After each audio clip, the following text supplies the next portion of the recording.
কিন্তু ভাই বন্ধুদের মধ্যে একটু কম থাকে। কেমন?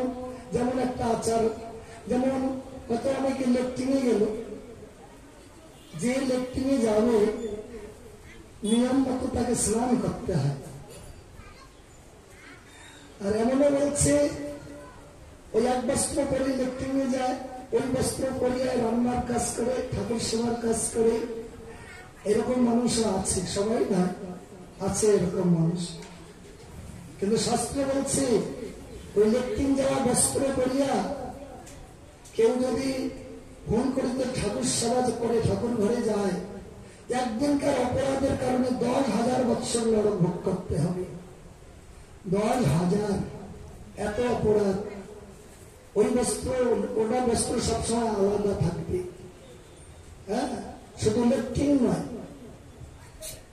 এই যে মলমূত্র, মূত্র ত্যাগ করলেও তাকে জল ব্যবহার করতে হয়। হ্যাঁ, না হলে কেউ যদি জল ব্যবহার না করে সেটাও অপরাধ, উনি অশৌচ থেকে যায়। আর অশৌচ অবস্থায় কাকে যদি এক গ্লাস জল সেবা করায় তবুও তার অপরাধ হবে। এই যে নিয়ম নীতিগুলি মেনে চলতে হবে। আরো অনেক নিয়ম আছে, যেমন এখানে আসছি অনেকে জানে না, এই যে ঠাকুরকে আমরা কিভাবে প্রণাম করব এটাও নিয়ম অনেকে জানে না। দেবতাকে সোজাসুজি প্রণাম করতে হবে, গুরুকে সোজা প্রণাম করতে হবে, গোবিন্দকে না গুরু গোবিন্দকে সবসময় বামে রেখে প্রণাম করতে হয়। এই যে ঠাকুর এদিকে আছে, পূর্বমুখে প্রণাম করতে হবে, সোজাসুজি প্রণাম করা যাবে না। যে যেন বড় সবার থেকে তাকে সবসময় বামে রেখে প্রণাম করতে হয়। হয়তো আবার এদিকে ঠাকুরকে প্রণাম করলো, এদিকে আবার ঠাকুরের দিকে পা দিয়ে ওইদিকে ভক্তদের দিকে প্রণাম করতেছে, এটা আরো অপরাধ। ঠাকুরকে পিছনে রাখলো, ঠাকুরকে পায়ের পিছনে কোনো সময় রাখা যাবে না, এগুলি মনে রাখতে হবে। হ্যাঁ, যার জন্য সাধু সঙ্গে আসলে অনেক কথা জানা যায়, শোনা যায়, শেখা যায়, অনেকই বিধি নিয়ম। যেমন সেই দিন মহারাজ বলছিল এক মা ওই যে প্রণাম করলো পাছি, সবাইকে পাছি প্রণাম করতে হয় না, এখানে সবাই প্রশ্ন একবারে মন্ত্রে বলবেন, বাঞ্ছা কল্পতরু ভস্য কৃপা সিন্ধু এবচ পতিতানাং পাপনেভ্যো শরণে বৈষ্ণবেভ্যো নমঃ। একবারে সবার চরণে প্রণাম চলে গেল, কারো পা ছুঁইতে হবে না, সবার চরণে পৌঁছে গেল। কিন্তু প্রণামটা শূন্যের মধ্যে করা যাবে না, হামাগুড়ি দিয়ে মাথাটা একদম মাটিতে লাগাতে হবে। কেন বলেন তো? এই মাটির উপরে সারা পৃথিবীর যত জীব, যত সাধুগুরু বৈষ্ণব মুনি ঋষি সবাই মাটির উপরে দাঁড়িয়ে আছে, মাথাটা মাটিতে ঠেকালে সবার চরণে প্রণামটা পৌঁছে যাবে। আর যদি শূন্যের মধ্যে প্রণাম দিয়ে এইভাবে, এই প্রণাম পৌঁছাবে না। শাস্ত্রে বলছে শূন্য প্রণাম করলে ওই শূন্য হবে রেজাল্ট। বুঝতে পারছেন? মাথা সবসময় মাটিতে ঠেকিয়ে প্রণাম করতে হবে।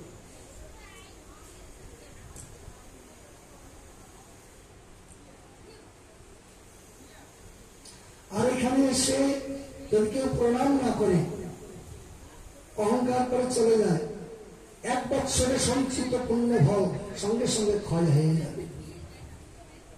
1 বৎসরে সঞ্চিত পুণ্য। কেন? এখানে সাক্ষাৎ ভগবান এসেছে, এখানে কেউ নয়, অনাদিরাদি গোবিন্দ।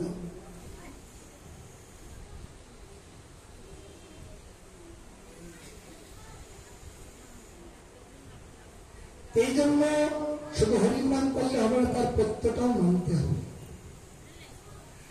কথার প্রসঙ্গে অনেক কথা আসে। হ্যাঁ, যেমন আমরা সবাইকে দেখতেছি যে কারো যদি বাবা মা পরলোক গমন করে, তখন তার সন্তানরা কি করে? সৌস খাটে। সৌস খাটে না? সৌস খাটা মানে কি? সৌস খাটা মানে নিরামিষ খাওয়া, অভিসঙ্গ খাওয়া, তাই না? আমিষ খাওয়া নয়, হবিষণ্য খাওয়া। হবিষণ্য খাওয়াটাকে সৌস খাওয়া বলে, তাই না? কেন খেতে হয়? সারা জীবনে অখাদ্য যেটুকু খাদ্য খেয়ে থাকে, এই মৎস্য মাংস খেলে এই দেহটা অপবিত্র হয়ে যায়। কেন অপবিত্র হয়? মৎস্য, হরে কৃষ্ণ, খারাপ পাবেন না, অপরাধ নেবেন না। কেন? শাস্ত্রের কথা, খুবই মূল্যবান কথা, ভগবানের বাণী, এগুলি বলতে হয় সবার মঙ্গলের জন্য। অনেকেরই হয়তো প্রাণে আঘাত লাগতে পারে, কিন্তু যদি লেগে যায় আঘাত, আমাকে শাস্ত্র দৃষ্টি ক্ষমা করবেন। এগুলি আমার কথা নয়, ভগবানের কথা। মৎস্য হচ্ছে একটা সর্বগ্রাহী বস্তু, মানে সর্বভোগী। শাস্ত্রে বলছে যজস্ব মস্নাদ সতন্মাংসাদ উচ্চতে সর্বমাংস দস্তস্মা মৎস্যান বিবর্জয়ে। বলছে মৎস্য হচ্ছে একটা সর্বগ্রাহী বস্তু, সর্বভোগী। এমন কোন বস্তু নাই যে মাছে খায় না, সামনে যা পায় তাই খায়। আর এই বস্তুটা যে খাবে সেও সর্বভোগী হয়ে যায়, তার দেহটা কি হয়? অপবিত্র হয়ে যায়। তাই যার জন্য ওই যে পিতা যে মারা গেল, পরলোক গমন করলো, এই অপবিত্র দেহ নিয়ে পিতার পিণ্ড দিতে পারবে না। যার জন্য তাকে কমপক্ষে 12 দিন হবিষান্ন করতে হবে। হবিষান্ন মানে কি? হবি মানে ঘি, ঘিয়ের এক নাম হচ্ছে হবি। অন্ন মানে তো অন্ন, মানে ঘি দিয়ে অন্ন খেতে হবে। 12 দিন ঘি দিয়ে অন্ন খেলে তবে তার দেহটা পবিত্র হবে। তারপরে সে পিতা মাতার পিণ্ড দিতে পারে, তার আগে পারবে না। আমিষ খেয়ে পিতা মাতার পিণ্ড দিতে পারবে না। আর যদি দেয় কেউ, ওই পিণ্ড কোনো কাজে লাগবে না। তাই যার জন্য এই যে বেদ মন্ত্র যে পাঠ করবে, যার জন্য তাকে হবিষান্ন খেতে হবে, দেহ পবিত্র করে। এই যে হরির নাম, হরে কৃষ্ণ কৃষ্ণ কৃষ্ণ হরে হরে, হরে রাম রাম রাম হরে হরে, এটাও বেদের মন্ত্র, মহামন্ত্র। এই মন্ত্রটা শ্রেষ্ঠ। এই মন্ত্র জপ করতে গেলে হবিষান্ন খেতে হয়, মানে নিরামিষ খেতে হয়। বুঝতে পারছেন? কিন্তু কলিযুগেতে ভগবান সুযোগ দিয়েছে আমাদের জন্য। হবিষান্ন খেতে, নিরামিষ খেতে যদি পারো খুবই ভালো, যদি না পারো, আমিষ যদি খাও তুমি, তবু ঠাকুরের নাম করবে। নাম করলে তবু তুমি অপরাধ থেকে মুক্ত হবে। হ্যাঁ, এই কলিযুগে তো ভগবান সবাইকে উদ্ধার করবে, যত ধরনের পাপি তাপি আছে সবাইকে উদ্ধার করবে, কিন্তু নাম করতে হবে ভক্তি সহকারে। হ্যাঁ, এই নাম করিতে কেউ ভুলবেন না। খাইতে, শুইতে, চলতে, ফিরতে, উঠতে, বসতে, যে কোনো সময়, যে কোনো অবস্থায় ঠাকুরের নাম করতে হবে। নামটা একদম সাক্ষাৎ। হরে কৃষ্ণ, হরে কৃষ্ণ। প্রভু এই যে হরে কৃষ্ণ আপনাকে ডাকছি, হরে কৃষ্ণ। আচ্ছা,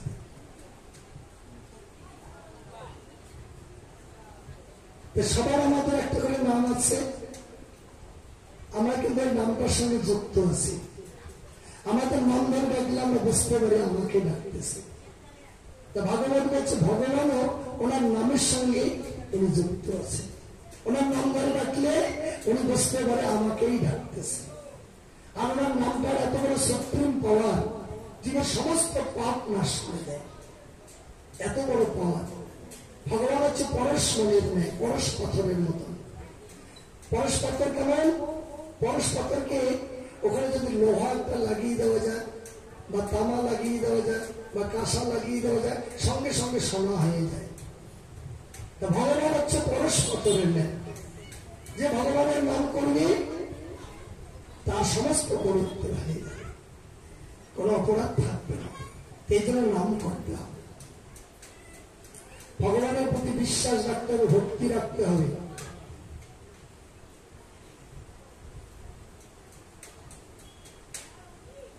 যার জন্য ভগবান বলছে আমি শুভ কর্ম তাহারে করাই নিরন্তর, অলপে অলপে পাপ খণ্ড সকল। শুভ কর্ম করিতে নির্মল হয় চিত্ত, তত্ত্বজ্ঞান হয় তার খণ্ড দরিত। যত শুভ কর্ম করিবেন, ধর্মকর্ম করিবেন, চিত্তটা আস্তে আস্তে পবিত্র হয়ে যাবে, নির্মল হয়ে যাবে, ভক্তি আপনা হাতে এসে যাবে। হ্যাঁ, যেমন এই যে ব্রতগুলি যাচ্ছে, এই যে রাধাষ্টমী গেল, তাই না? এই হাত তালের তো কে কে রাধাষ্টমী করছেন? বাহ, অনেকে যাই, খুব ভালো। যারা করেন নাই তারাও করবেন আগামীর থেকে। এই ভুল করবেন না। এই তিথিটাতে চলে গেল, এইটা আর ফিরে আসবে না। হয়তো আগামীতে হবে রাধাষ্টমী, কিন্তু এইটা আর আসবে না।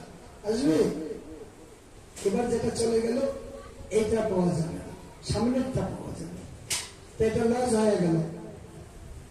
হ্যাঁ, এই জন্য এই সুযোগ ছেড়ে দেওয়া যাবে না, এই সুযোগটা ছেড়ে দেওয়া যাবে না। এই যে একাদশী ব্রত, প্রত্যেকটা একাদশী করতে হবে।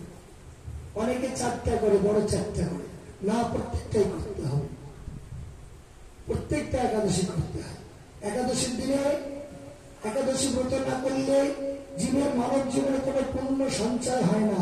আগামীকালকে একাদশী, সবাই একাদশী করবেন। যারা করেন না তারাও করবেন, যারা করেন তো ভালো, যারা করেন না তারাও করবেন। একাদশী না করিলে কি হয় জানেন? সবাই তো ধর্মকর্ম করি, সবাই বাড়ি পূজা পার্বণ, দান ধ্যান, যাগ যজ্ঞ, হ্যাঁ, অতীত সেবা, আত্মীয় স্বজন, বন্ধু বান্ধবের সেবা সবাই করি, করি না? এগুলো সব ধর্মকর্ম, এগুলো সব ধর্মকর্ম। একাদশী যদি পালন করা না হয়, একাদশী পালন না করিলে এই যে পুণ্যগুলো যে করে আসতেছি এগুলো সব নষ্ট হয়ে যায়। কেন বলেন তো? মনে করেন এই যে প্রতিদিনে পুণ্য কর্ম করি, পুণ্যটা সঞ্চয় হয়। মনে করেন বাড়িতে একটা যজ্ঞ করলেন, মনে করেন মায়ের উদ্দেশ্যে বাড়িতেই যাগযজ্ঞ করলেন, কত আত্মীয় স্বজন, বন্ধু বান্ধব, অতীত ফকিরের সেবা করলেন, নাম ধ্যান করলেন, এটা মহাপুণ্য হইল। পুণ্য হলো না? কত পরশুদিন করছেন বা কালকে করছেন, আগামীকালকে একাদশী ব্রত আসি গেল, একাদশী ব্রত করলেন না। তা ভাগবতে বলছে একাদশী দিন নিখিল ব্রহ্মাণ্ডের যত পাপ রাশি সব ওই অন্নকে আশ্রয় করে থাকে। সেদিন আপনি আবার কোটি কোটি পাপ গ্রহণ করলেন। পরশুদিন পুণ্য করলেন, আর একাদশীর দিন আরো অনেক পাপ গ্রহণ করলেন, তোমার ওই পুণ্যটা নষ্ট হয়ে গেল। যার জন্য বলছে একাদশী ব্রত সবাইকে করতে হবে। 8 বছর বয়স থেকে 80 বছর বয়স পর্যন্ত একাদশী ব্রত করতে হয়। সে কৃষ্ণ ভজন করুক আর না করুক। হ্যাঁ, আর একাদশী ব্রত যদি 8 বছর বয়স থেকে 80 বছর বয়স পর্যন্ত করতে পারেন শুদ্ধ ভাবে, কৃষ্ণ ভজন যদি নাও করেন তবু কৃষ্ণের চরণ পাবেন। ভগবান বলছে যে একাদশী ব্রত করবে সে আমার চরণ লাভ করবে। ভগবান একাদশীকে তার বাম অঙ্গের থেকে সৃষ্টি করেছে। একাদশী ভগবানেরই অঙ্গ। হ্যাঁ, এই জন্য একাদশী ব্রত করলে ভগবানকে পাওয়া যাবে, এত গুরুত্বপূর্ণ। একাদশী যারা করেন তো ভালো, যারা করেন না তারাও করবেন। তার মধ্যে অনেকে রুটি খেয়ে করে, রুটি খাবেন না। রুটি খেয়ে একাদশী হয় না। এই রুটিটা এটা শস্যের মধ্যে পড়ে, পঞ্চশস্যের মধ্যে। একাদশীতে পঞ্চশস্য গ্রহণ করতে নেই। হ্যাঁ, যদি রুটি খেয়ে একাদশী হইতো, যেমন হরিয়ানা, পাঞ্জাব, মাদ্রাস এইসব দেশের মানুষ সারা বৎসর রুটি খায়। আমরা যেমন সারা বৎসর অন্ন খাই, ওরা সারা বৎসর রুটি খায়। তাহলে এটা কি সারা জীবন একাদশী করতেছে? না। এই জন্য রুটি খেতে নেই। অনেকে আছে একে রুটি তৈরি করে সুন্দর করে বুটের ডাল রান্না করে ঠিকসে খেয়ে নেয় একাদশীর দিন। একাদশী হয় না, ওইভাবে নষ্ট হয়ে যায়। যত পারবেন কম খাবেন। হ্যাঁ, ফলমূল আহার করবেন, দুধ দই আহার করবেন, কাঁচা বাদাম অত সিদ্ধ করে নিয়ে খাবেন। তাহলে অনুকল্প বানান সবজি। সবজির মধ্যে সব সবজি খাওয়া যাবে না, যেমন লাউ, বেগুন, পটল, সিম, বটবটি, হ্যাঁ, এই কলমি শাক, এগুলো খাওয়া যায় না। বর্তমানে চাতুর্মাস্য ব্রত চলছে।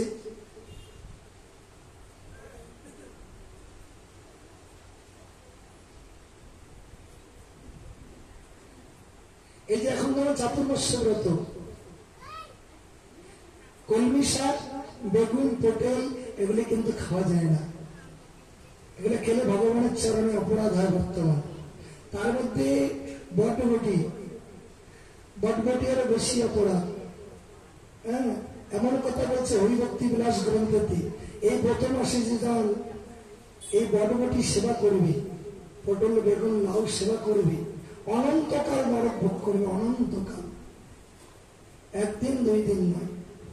যার জন্য ব্রতের নিয়ম সবাইকে পালন করতে হয়। হ্যাঁ, ভুল করেও খাবেন না বটবটি, অনন্তকাল নরক ভোগ করতে হবে, একদিন দুই দিন নয়। খাওয়াটাই তো বড় নয়। হ্যাঁ, খাইলে যে মানুষ বাঁচে তা নয়, না খেলেও বাঁচে।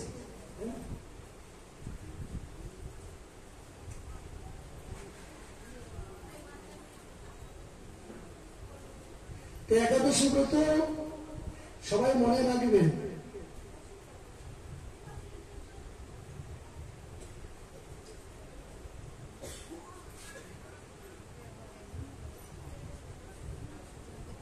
কৃষ্ণ নাম গ্রহণই সর্বশ্রেষ্ঠ প্রায়শ্চিত্ত। তার মানে গুরুর চরণ আশ্রয় করে গুরুদেবের কাছ থেকে নামটা গ্রহণ করতে হবে, নিতে হবে। এই জন্য বলছি কৃষ্ণ নাম গ্রহণ করাই জীবের সর্বশ্রেষ্ঠ প্রায়শ্চিত্ত, এটা মুখ্য প্রায়শ্চিত্ত।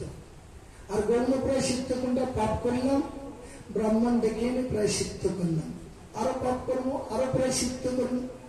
হ্যাঁ, এটা গৌণ প্রায়শ্চিত্ত। আর মুখ্য প্রায়শ্চিত্ত হরির নাম গ্রহণ করতে হবে গুরুদেবের কাছ থেকে। এই জন্য জগাই মাদাই এই মুখ্য প্রায়শ্চিত্ত করেছিল।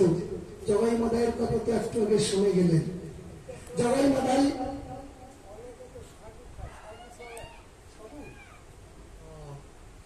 সাবুটা মানে চলে, কিন্তু ঘটনা হচ্ছে কি আমাদের মঠ মন্দিরের থেকে সাবুটা নিষেধ করে।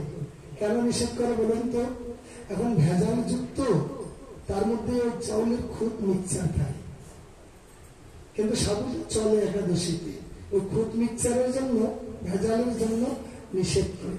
একটা যদি চাউলের কমা যায় একাদশীটা তোমার নষ্ট হয়ে যাবে। যার জন্য না খাওয়াটাই ভালো।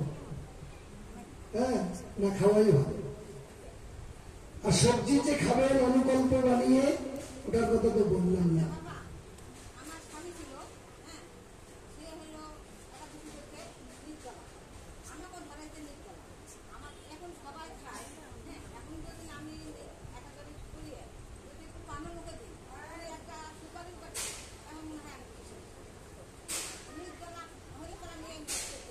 না, ওটা ঠিকই আছে। আপনি যদি নির্জলা করতে পারেন খুব ভালো, কিন্তু নির্জলাটা করার তো সেরকম সবার শক্তি লাগবে, অভ্যাস লাগবে, সবাই করতে পারবে না। আপনি যদি পারেন করবেন, অসুবিধা নেই, নির্জলা করা ভালো। হ্যাঁ হ্যাঁ, ওটা আপনার অভ্যাস হয়ে গেছে না, ঠিক আছে, তাহলে আপনি নির্জলা করবেন। হ্যাঁ, আর যারা পারবে না তাদের করতে হবে না। হ্যাঁ, তারা খেয়ে পরেই করবে। হ্যাঁ, বলছে যারা অসমর্থ, নির্জলা করতে পারবে না, না খেয়ে থাকতে পারবে না, তারা খাবে। ফলমূল আছে, দই দুধ আছে, কাঁচা বাদাম আছে, সবজি রান্না করে খাওয়া যায়। সবজির মধ্যে যেমন আলু, হ্যাঁ, আমাদের কাঁচা কলা, পেঁপে, কোয়াশ, এগুলি সবজি বানাতে হবে। হয় ঘি দিয়ে বানাতে হবে, নাহলে সূর্যমুখী যে একটা সানফ্লাওয়ার তেল আছে, সূর্যমুখী তেল, ওই তেলটা দিয়ে বানাতে হবে। তার মধ্যে জিরা, পাঁচফোড়ন, মশলা কিছু দেওয়া যাবে না, শুধু আদা দেওয়া যাবে, লঙ্কা দেওয়া যাবে। দিয়ে যেমন কেনা হলুদটাও আবার ব্যবহার করা যাবে না। কেনা হলুদটার মধ্যে ভেজাল থাকে, যদি ঘরের হলুদ থাকে তাহলে ব্যবহার করা যাবে, না হলে ব্যবহার করা যাবে না। হ্যাঁ, এইভাবে সবজিটা বানিয়ে সেবা করতে হবে ঠাকুরকে দিয়ে। তাহলে একাদশীটা খুব শুদ্ধ হবে। আর একাদশী পালিলে কি হয়? একাদশী পালিলে দেহের সমস্ত পাপ ক্ষয় হয়ে যায়। একাদশী পালিলে দেহটা শুদ্ধ হয়, পবিত্র হয়। একাদশী পালিলে কৃষ্ণ ভক্তি লাভ হয়। কৃষ্ণ ভক্তি, এই একাদশী হচ্ছে কৃষ্ণ ভক্তির জননী, মাধব তিথি ভগবতী জননী, যতনে পালন করি। একাদশী রাখলাম মাধব তিথি, ভক্তি জননী, ভক্তি দেবীর মা। হ্যাঁ, যার জন্য একাদশী পালন করতে হয়। একাদশী পালন করলে হৃদয়ে কৃষ্ণ ভক্তির জন্ম হয়। এই জন্য একাদশী খুব গুরুত্বপূর্ণ।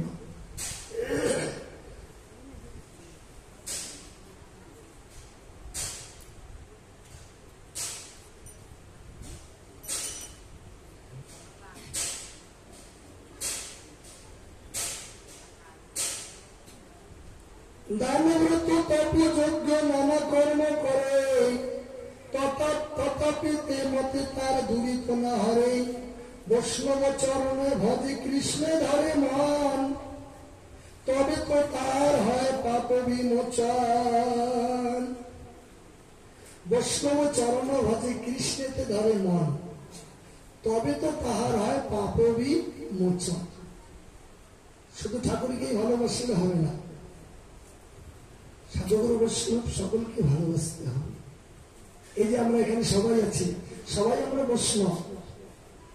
যে বিষ্ণু আরাধিয়তে বৈষ্ণব আনামি সম্ভব, সবাই বিষ্ণু আরাধনা করে কৃষ্ণকে সবাই ভালোবাসে।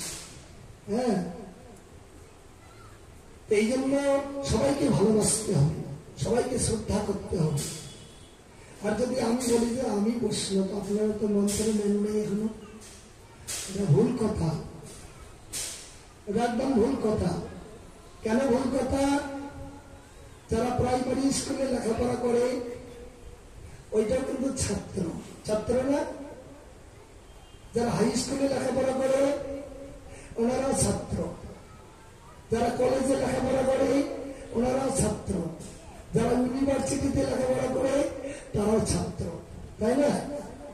এই পরমার্থ বিষয়টাতেও এরকম ক্রম আছে, কর্মকাণ্ড, জ্ঞানকাণ্ড, ভক্তিকাণ্ড, এটা তিনটা স্তর আছে। কর্মকাণ্ড প্রাইমারি স্টেজ, জ্ঞানকাণ্ড দ্বিতীয় স্টেজ, ভক্তিকাণ্ড তৃতীয় স্টেজ। তার মানে সবাই ভক্ত, প্রাইমারিটাও ছাত্র, ওই কর্মকাণ্ডটাও ভক্ত, যেমন হাই স্কুলেরটাও ছাত্র, তার মানে জ্ঞানকাণ্ডেরটাও ভক্ত, হ্যাঁ, ওই কলেজেরটাও ইউনিভার্সিটিরটাও ছাত্র, তার মানে সকলেই ভক্ত ভগবানের। কিন্তু হ্যাঁ, তার মধ্যে যারা নিয়ম নিষ্ঠা করে চলে, আচার নিয়ম নিষ্ঠা করি, শুদ্ধ বল ভজন করি, এদেরকে বৈষ্ণব বলছে। ভক্ত সবাই, সবাই আমরা ভগবানকে আশ্রয় করে আছি, ভগবানই সবার